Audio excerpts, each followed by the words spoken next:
Bismillahirrahmanirrahim. Asbabul hasad. Sebab-sebab terjadinya sifat hasad. Lil hasadi al-mazmumi madakhilu kasiratun wa asbabu adidatun. Bagi sifat hasad tersebut atau sifat dengki itu, sifat dengki yang tercela itu, madakhilu kasirah, itu memiliki pintu masuk yang sangat banyak. Jalan tamang terhadap munculnya sifat hasad itu kasirah, banyak sekali. Ada hal-hal yang sifatnya terang benderang, ada hal-hal yang sifatnya halus. Jarum-jarum halus itu banyak sekali. Nah, sifat madakhil ini, pintu masuk ini sangat banyak. Wa asbabun adidatun, dan memiliki sebab yang juga cukup banyak. Jadi pintu masuk terhadap munculnya sifat dengki pada seseorang dan sebab-sebab itu cukup banyak. Ada pintu masuk itu yang bersifat zahir, ada pintu masuk itu yang bersifat batin atau sifatnya halus sekali. Seakan-akan itu bukan hasad, bukan pintu bagi hasad, tetapi apabila kita dalami, kita perhatikan, kita cermati, maka itu termasuk sifat pintu masuknya hasad. Nah, di antara sebab-sebab yang banyak itu dan pintu masuk yang banyak itu, kata Imam Al-Ghazali, faminha al-adawatu wal baghdha'u.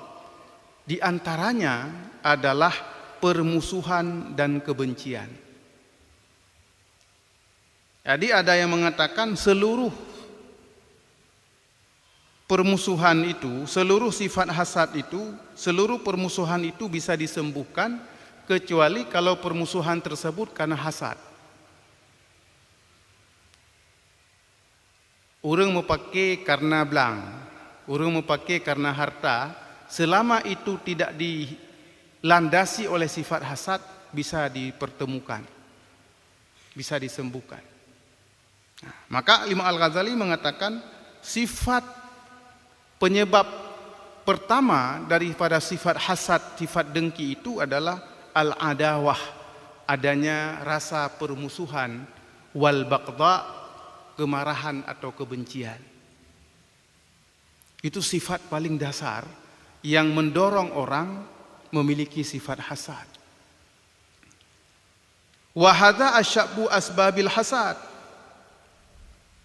Permusuhan, kebencian ini merupakan sebab yang paling berat, sebab yang paling pokok yang menimbulkan hasad. Nah, sebab-sebab lain tetapi sebab yang paling pokok, sebab yang paling mendasar, sebab yang paling berat yang memicu munculnya sifat hasad, sifat dengki, iri, itu adalah permusuhan dan kebencian. Menyukamu musuh, yang pasti akan muncul hasad. Tidak mungkin ada musuh yang senang pada kebahagiaan orang yang menjadi musuhnya. Tidak mungkin orang yang memiliki sifat benci memiliki rasa bahagia terhadap nikmat yang dimiliki oleh musuhnya. Tidak mungkin. Maka dalam rumusan Imam Al-Ghazali itu, permusuhan dan kebencian ini disebut sebagai asyaddu asbabil hasad. Sebab-sebab yang paling berat, sebab-sebab yang paling utama yang memicu sifat hasad. Fa in azahu syakhsun bisababin minal asbab wa khalafahu fi ghardin biwajhi minal wujuh abghadahu qalbuhu wa ghadaba alaihi. Apabila seseorang itu menyakiti orang lain dengan satu sebab, dari segala sebab-sebab yang lain, apabila kita kata pesakit hati gop, kita sudah menyakitkan orang lain, dengan sebab apa saja. Wa khalafahu fi ghardin biwajhin minal wujuh, atau dia menentang orang tersebut dengan satu tujuan. Apa saja tujuan itu? Pernah berbeda pendapat, ya, pernah berbeda pendapatan, ya, berbeda pendapat, berbeda pendapatan, atau disakiti dengan sesuatu hal. Apakah disakiti dengan perkataan, apakah disakiti dengan perbuatan, apakah disakiti dengan kebijakan. Seandainya itu sifatnya dari pemerintah atau dari sultan, dari raja. Ataupun dia menentang, memiliki pertentangan dalam berpendapat. Asa tak pegah haba katanya ilinteng. Asa ge pegah haba gonya naureng linteng. Maka itu akan memunculkan abghadahu qalbuhu wa ghadaba alaihi, maka hatinya akan menjadi marah dan akan muncul kebencian terhadap orang yang menyanggah atau yang merintangi orang yang lain itu. Jadinya sumber permusuhan karena saling menyakiti, sumber permusuhan karena terjadi pertentangan dalam pendapat. Maka hati-hati apabila kita duduk dalam satu forum, ketika kita ingin berbicara, menyanggah pendapat orang lain, kita tahu bahwa ini sanggahan, maka sanggahlah dengan cara-cara yang menyebabkan orang tersebut tidak merasa tersakiti. Kalau sanggahan kita tidak halus, sanggahan kita kasar, itu bisa menimbulkan sakit hati, dan sakit hati itu akan memunculkan permusuhan dan kebencian, dan itu akan memicu sifat hasad, sifat dengki kepada kita. Maka hati-hati. Ketika kita di majelis, kita lihat ada perbedaan-perbedaan pandangan, apabila kita sanggah akan menimbulkan permusuhan, akan menimbulkan rasa malu dari orang yang kita sanggah pendapatnya itu, maka hati-hati di dalam memberikan pendapat. Melang politik pih menyoka deadlock rapatnya na lobby. Ada gerakan-gerakan lobby supaya tidak memunculkan permusuhan terbuka di dalam percakapan-percakapan umum. Nah, maka oleh karena itu ketika terjadi perbedaan pendapat itu, abghadahu qalbuhu wa ghadaba alaihi, maka hatinya akan menjadi marah dan akan muncul kemarahan di atas orang itu, warasakha fi nafsihil haqdu, dan akan tertanam di dalam jiwanya oleh dendam. Yang pernah pemalelung ngarapat, pernah pemalelung di tino, pernah hicok darah bak mukalung, pada hanya di kemelintelung dan sebagainya. Pada hanya di keurang yang lung hormati, warasakha fi nafsihi al-haqdu, maka tertanam dengan kokoh di dalam jiwanya sifat dendam karena sanggahan-sanggahan tadi. Wal haqdu yaqtadi minhu tasyaffi wal intiqam, dan dendam itu menghendaki kepada pembalasan dan pelampiasan.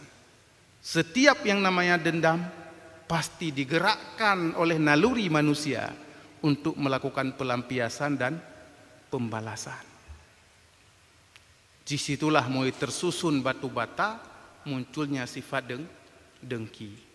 Pajanta balah, pajanta preh, hana pulih hati ilum, menunggu saat tertentu untuk melakukan pembalasan.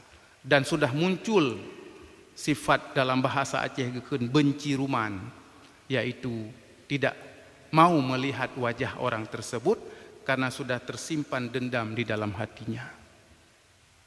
Dasar bunoi deh, karena menyakiti, karena berbeda pendapat dan lain sebagainya. Nah, maka fa'in ajazal mubghidu an ayyashfiya binafsihi ahabba ayyatashaffiya minhu az-zaman. Dan seandainya dia tidak mampu melampiaskan, membalas dendamnya itu, maka dia akan mengharapkan suatu saat dia mampu membalasnya. Mesaik balah watenyan, maka mudah-mudahan itu mikirlah ngati itu. Suatu ketika saya akan membalasnya. Preh mantap. Karena dendam sudah tertanam dengan kokoh di dalam hati. Maka muncul keinginan kalau hana mampu tabalah jino akan tabalah entre. Nya lagi dendam Sidu Hamid dalam kisah orang Aceh Jamun. Ya, dikeun le Sidu Hamid ciban dikeun lang syairnya. Limang kapai jitameng, dua galimeng kapai jibungka. Menyahan long cet ngendurnong buluh, lung deng jiuh pupa gelawa. Nah kaset Jamun, tayan sandiwara radio. Itu dendam. Nah, maka oleh karena itu kata Imam Al-Ghazali, warubbama yuhilu zalika ala karamati nafsihi indallahi ta'ala. Dan kadang-kadang dia membayangkan dia akan memiliki karamah di sisi Allah Subhanahu wa taala dengan sebab dia merasa sifat karamah, merasa dia terzalimi, merasa dia tersakiti, dia merasa bahwa pasti Allah akan memuliakan dia, akan memberikan sesuatu yang dengan sesuatu karamah tersebut famahma asabat adawuhu baliyatun faraha biha. Maka ketika musuhnya itu terkena satu bala, maka dia merasa senang. Wa dhannaha, dan dia menyangka bahwa bala tersebut mukafaatan lahu, sebagai balasan bagi musuhnya itu min jihatillahi ta'ala, daripada Allah Subhanahu wa taala. Merbahonda tam terjadi kejadian satu bala musibah kepada orang yang kita musuhi, muncul fikiran dalam hati orang yang tidak sanggup membalas sendiri dendamnya, yang kagebalah li Allah atuh ji. Itu sifat orang dengki. Yang pakar rubah Honda, pakar musibah, pakar lagian ancu keluarga disebabkan karena jihna masalah ngelung dan gebalah oleh Allah atuh ji. Macam muncul fikiran dan sangkaan-sangkaan seperti itu setiap ada bala dan musibah yang mengenai musuhnya. Karena dia menyangka na keramat Pak Long. Ada karamah sehingga Allah akan gebalah sakit hati longnya kepada orang yang bersangkutan. Nyan fikiran orang yang memiliki sifat dendam dan benci. Warubbama yakhtaru lahu annahu la manzilata lahu indallahi haitsu lam yantaqim lahu min adawatil ladzi azahu. Tapi kadang-kadang juga tergores dalam hatinya, Allah tidak memuliakan aku. Pekan hana pemulia long li Allah ketika Allah tidak membalaskan dendam kepada musuh yang menyakiti hatinya. Hana mutibah orang yang dianggap sebagai musuh, maka pada saat itu muncul goresan dalam hatinya. Memang long hana gemuliakan oleh Allah, memang long hana tempat di sisi Allah. Pekan karena hana gebalah oleh Allah terhadap musuh yang menyakiti lon. Muncul zan buruk sangka kepada Allah. Jadinya Ghazali. Bal an'ama alaihi, bahkan Allah memberikan nikmat kepada orang yang dianggapnya musuh. Sehingga ketika dia melihat Allah memberikan nikmat kepada yang dimusuhinya oleh orang itu, maka dia menyangka bahwa dia tidak memiliki tempat di sisi Allah. Dia tidak memiliki karamah, tidak memiliki kemuliaan di sisi Allah, sehingga Allah tidak membalaskan rasa permusuhannya kepada musuhnya. Bahkan Allah memberikan nikmat kepada orang itu, padahal dalam hati lawannya, kenapa nikmat yang diberikan oleh Allah, kenapa tidak musibah yang diberikan kepada orang itu sebagai balasan Allah terhadap apa yang dia lakukan, orang musuh lakukan itu kepadaku. Yang pikir orangnya muncul fikiran-fikiran seperti itu. Ya, yang biasa katanya nata ibadat kadang, tapi memiliki sifat dendam. Kita harapkan ibadah kita nyonya gelih oleh Allah untuk membalas betapa buruknya kita. Nah, Bal an'ama alaihi, bahkan Allah memberikan nikmat kepada musuh orang itu yang kasusah gelem, timbul buruk sangka kepada Allah. Wabil jumlati fal hasadu yaldamul baqdu wal adawah. Maka secara kesimpulannya sifat hasad itu, sifat dengki itu akan melazimkan, akan memunculkan sifat marah dan permusuhan, wala yufariquhuma, dan keduanya tidak terpisahkan. Itu bagaikan satu keping koin mata uang yang berbeda sisi. Kalau sudah ada hasad, maka akan terjadi rasa benci dan permusuhan. Kalau sudah ada benci dan permusuhan, pasti akan menimbulkan hasad. Dia bagaikan sekeping mata uang yang tidak terpisahkan. Tamsilan Imam Al-Ghazali. Wa innama ghayatut taqi alla yabghiya. Padahal bahwasanya tujuan dari orang yang bertakwa itu adalah dia tidak melewati batas. Kita boleh marah, tapi jangan sampai kemarahan tersebut kita menginginkan rasa nikmat yang ada pada orang lain hilang dan musibah akan terjadi di atas orang lain. Ini akan melebihi batas. Wajar katanya sifat sakit hati, wajar katanya sifat marah, tetapi orang yang memiliki sifat taqi, sifat bertakwa itu, dia tidak akan melewati batas yang sampai pada tingkat dia menginginkan terjadinya musibah-musibah, terjadinya hal-hal yang buruk kepada musuh yang dianggapnya musuh. Kalau itu sudah terjadi, maka itu sudah melewati batas. Wa ayyakrahu dzalika min nafsihi, dan juga dia membenci hal itu dari dirinya. Nyo terjadi ateh katanya ya hanahan tatemsit, kita tidak mau. Nah, kalau apa yang kita benci terjadi pada diri kita, maka hal itu juga harus kita benci terjadi pada orang lain.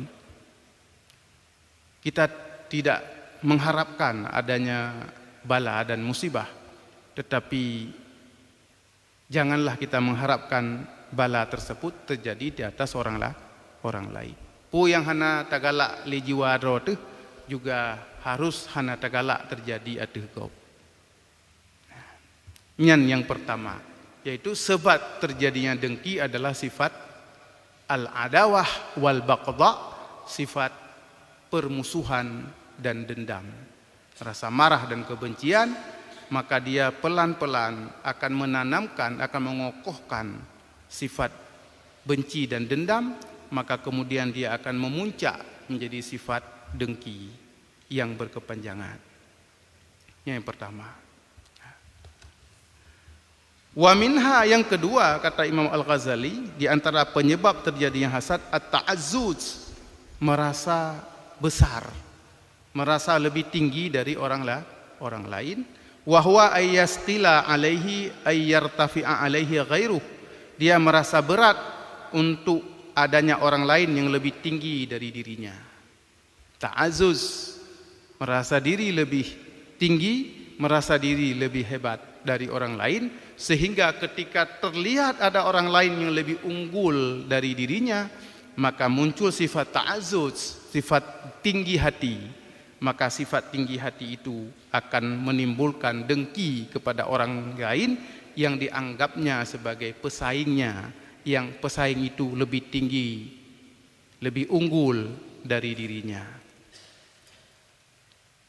Terjadi kompetisi di dalam dunia politik itu kadang-kadang menimbulkan ta'azzud, perebutan jabatan, terjadi ta'azzud, perebutan status sosial, terjadi ta'azzuz, perebutan peran dalam kehidupan sosial, terjadi ta'azzud.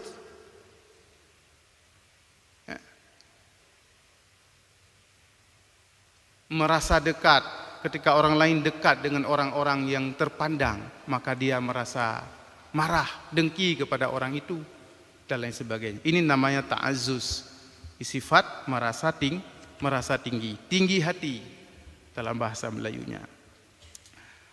Kemudian yang ketiga, wa minha hubbur riyasah wa talabul jah. Di antara sebab terjadinya sifat dengki adalah mencintai kepemimpinan dan mencari kemegahan. Hubbur riyasah, ingin menjadi tokoh, ya, ingin menjadi orang yang penting dalam kepemimpinan. Wa talabul jah, dan ingin memiliki popularitas, sehingga kita tidak akan bersedia ada orang lain yang bisa menyaingi kita. Ketika orangnya berkompetisi dalam satu jabatan, maka akan terjadi rasa dengki kepada orang lain yang menandinginya di dalam perebutan jabatan itu. Ketika ia ingin hubbul jah, dia ingin dikenal, ingin populer, ya, disebut-sebut namanya oleh manusia.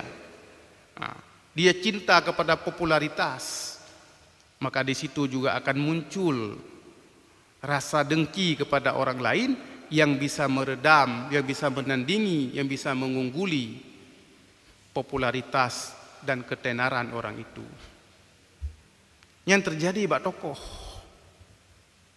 kan bak anak miet, terjadi pada tokoh, pada orang-orang penting. Maka terjadilah kebencian, terjadilah hasad, karena hubbur riyasah tadi, karena cinta kepada jabatan, karena talabul jah, karena menginginkan ketenaran, kemasyhuran dan popularitas. Bi ayyakuna munfaridan adimun nadar, itu dengan cara bahwa dia menjadi orang yang sangat tunggal, itu tidak ada pesaing. Fil manzilah, pada kedudukannya, tidak boleh ada orang yang harus bisa sampai pada posisi yang di mana dia sandang. Tidak boleh ada orang lain. Ini terjadi dalam dunia politik. Ya, kata duk ya teh nyampe tak terle. Nya nak orang yang ini pak posisi kitanya, ini kita benci sebenci-bencinya. Karena orang itu musyarik fil madilah, dia memiliki potensi untuk menggantikan kita pada posisi itu. Padahal kitanya kata anggap roh tu pada posisi yang sangat tinggi, pada manzilah itu. Yasuhu wujudal manadir lahu fil manzilah, maka dia tidak menyukai adanya kompetitor baginya pada kedudukan itu. Tidak boleh ada orang lain yang bisa selevel dengan saya, tidak boleh.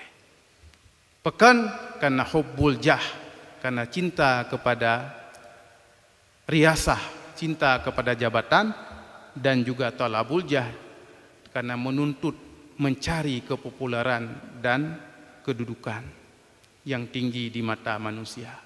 Sehingga apabila bintang lain yang bersinar, maka bintang ini akan merasa dengki terhadap bintang itu.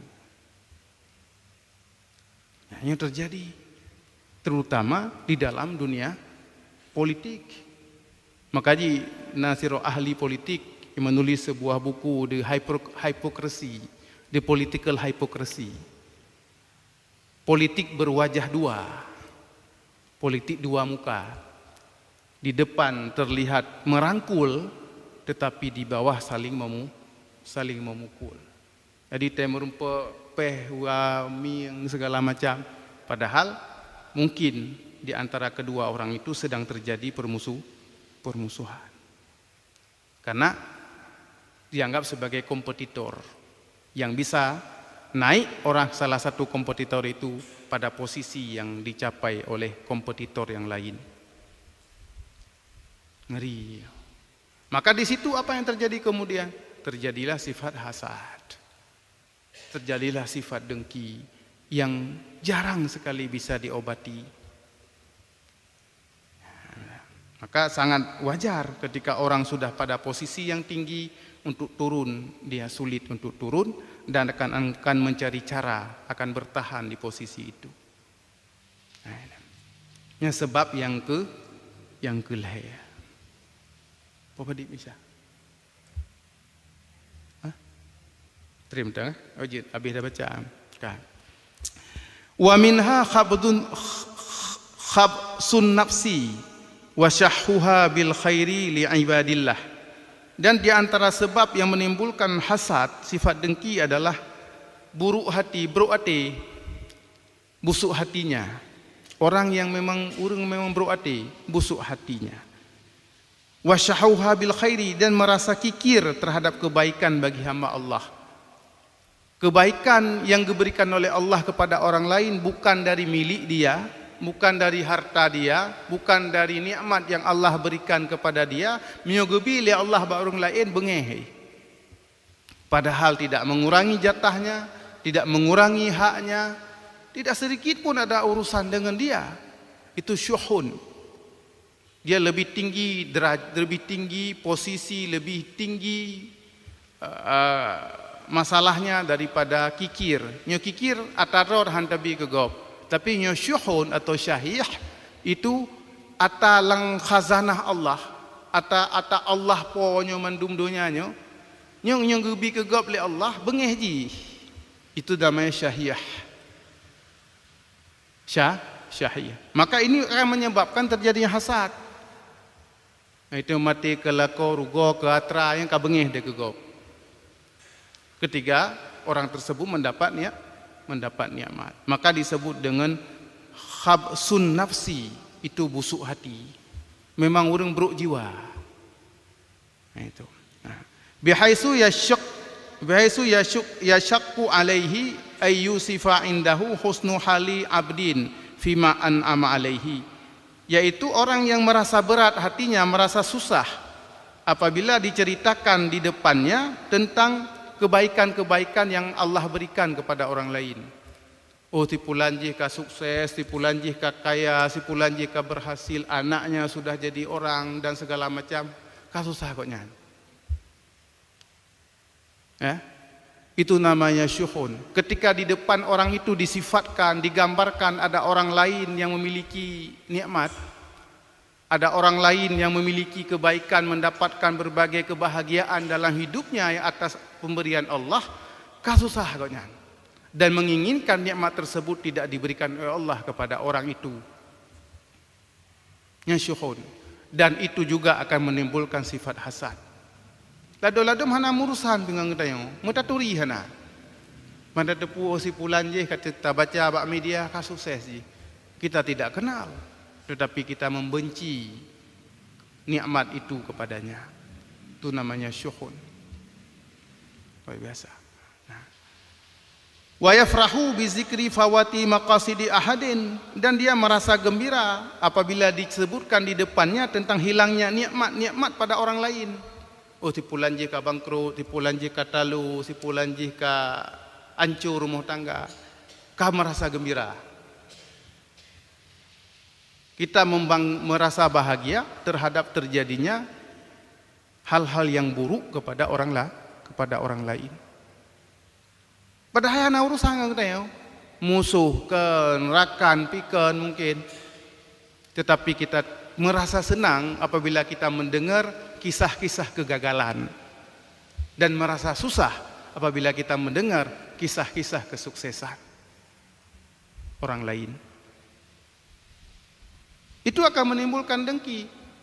Padahal orang yang kita dengkikan atau mahsud itu kita tidak kenal secara pribadi, tapi karena kita mendengar kisah-kisahnya, apabila kisah itu menyangkut dengan kegagalannya, kita merasa gembira.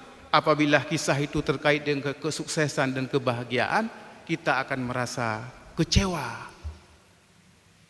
Itu syuhun, kikir yang luar biasa. Nah, itu. Wal ittirab umurihi wa tanghassu aishuhu, dan dia akan merasa menyoka susah gopnya, kan merasa susah gopnya, kan merasa senang gopnya. Apabila orang lain itu diceritakan kebahagiaannya, maka dia akan merasa lapang hidup, akan merasa sempit hidupnya. Apabila orang lain kehilangan, kegagalan dan sebagainya, dia akan merasa lapang hidupnya. Gembira ke? Nah, ini sifat syuhun. Fahuwa abadan yahubbul idbari li ghairi, maka orang ini selama-lamanya itu pasti akan mengharapkan sesuatu yang buruk bagi orang lain. Idbar li ghairih, membelakangi orang lain. Hana perle permen ke? Penting long bahagia orang lain berpangpor yang reo. bahaya itu. Nah, itu juga akan menimbulkan sifat dengki. Wa yabkhalu bi ni'matillahi ala ibadih, dan dia merasa bakhil apabila ada nikmat Allah kepada hambanya yang lain. Ya kabengih goknya, kasusah goknya. Ka'annahum ya'khuduna dzalika min milkihi, seakan-akan nikmat Allah tersebut diambil dari hartanya. Tentang harta goknya tacok gitu. Nikmat bagitanya kan harta goknya, watek genang nikmat bagitanya, urungnya akan merasa susah, seakan-akan nikmatnya tacok bah harta goknya, nyandum susah. Itu namanya syuhun. Nah, itu juga akan menimbulkan apa yang disebut dengan sifat dengki. Nyana urang lagi ya. Dalam kenyataan, bak tak kira-kira draw tenyo lagi ya, beta kira ke go pilih. Kita luhro tu. Kita lakukan ronsen, nah, ronsen raw tu.